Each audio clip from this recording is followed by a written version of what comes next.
আসসালামু আলাইকুম প্রিয় ফুটবল ফ্যান্স। ইউরোপে জন্মগ্রহণ করা বাংলাদেশি বংশোদ্ভূত এক ফুটবল ম্যাজিশিয়ানের নাম ইউসুফ আহমেদ। তিনি মাঠে যেন খেলেন না, বলের সাথে কথাও বলতে পারেন।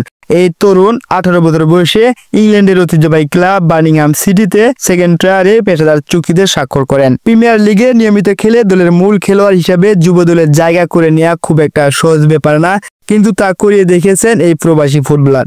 বল পায়ে থাকলে সে শুধু একটু খেলার নন, সে তখন হয়ে ওঠেন ফুটবল ম্যাজিশিয়ান। রোনালদিনহোর মতো তিনিও যেন বলকে পোষ মানিয়ে নিয়েছেন। অনেকে তাকে হামজা চৌধুরীর সাথে তুলনা করা শুরু করে দিয়েছেন অলরেডি, তবে তার কিছু কিছু ট্যালেন্ট ইঙ্গিত করে তিনি হামজা চৌধুরীর চেয়েও বড় মাপের ফুটবলার হতে পারেন, কারণ তিনি একই সাথে ডিফেন্সিভ মিডফিল্ডার, এটাকে মিডফিল্ডার রোল প্লে করতে পারেন এবং তিনি রাইট উইং, লেফট উইং এবং ফরওয়ার্ড পজিশনও বাজিমাত করতে পারেন।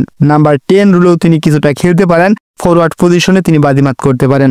তার পজিশনাল বৈচিত্র্য, তার ভিশন, তার ফিনিশিং সবকিছু মিলেই যেন মেসি, নেইমার টাইপের ফুটবলার তিনি। তার খেলার কিছু ভিডিও ক্লিপ বিশ্লেষণ করে আমি বুঝলাম এই ট্যালেন্ট আমাদের স্বপ্ন, তাকে আমাদের অবশ্যই বাংলাদেশের জাতীয় দলের দরকার। শুধু এই একজনকে পেলে বাংলাদেশ সকল ভুল সমস্যার সমাধান হবে। কেননা হামজা চৌধুরী, সামিদ চম কিংবা মিচেল এবং ফাহমি দলের সাথে তিনি যদি তাল মিলিয়ে খেলতে পারেন, নারী দলের মতো অনেক বড় বড় দলের পক্ষে জয় পাওয়া সম্ভব। তার বল কন্ট্রোল, শারীরিক movement, of the ball movement, dribbling দেখে যে কারো মাথা ঘুরে যাবে। তার একুরেট পাস, ক্রস এবং সতীর্থকে দিয়ে গোল অ্যাসিস্ট করার ধরন দেখে মনে হয় বাংলাদেশের জাতীয় দলে আসলে শুধু বাংলাদেশের ফুটবলের ধরন পাল্টাবে না, পুরো দেশের ধরন পাল্টে দেবে।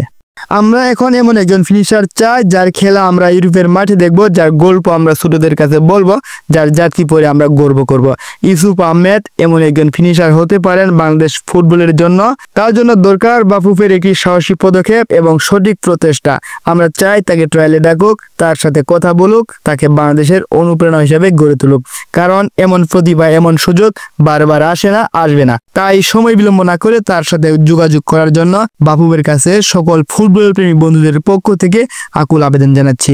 এই ফুটবলার যদি বাংলাদেশের জাতীয় দলের হয়ে খেলেন, তাহলে শুধু দেশের উন্নতি হবে না, আমাদের প্রেস্টিজ, আমাদের মর্যাদা, আমাদের গর্ব উন্নতি লাভ করবে। আমার মতো এক ছোট্ট ফুটবল বিশ্লেষকের মতে তাকে পাওয়া খুব একটা বেশি কঠিন হবে না, কারণ আমাদের দলে এখন হামজা চৌধুরী আছেন, সামিদ চম আছেন এবং বিশ্বের যে কোনো প্রান্ত থেকে ট্রায়ালের মাধ্যমে বিভিন্ন প্লেয়ার বাংলাদেশে আসার জন্য আশা দেখেছেন।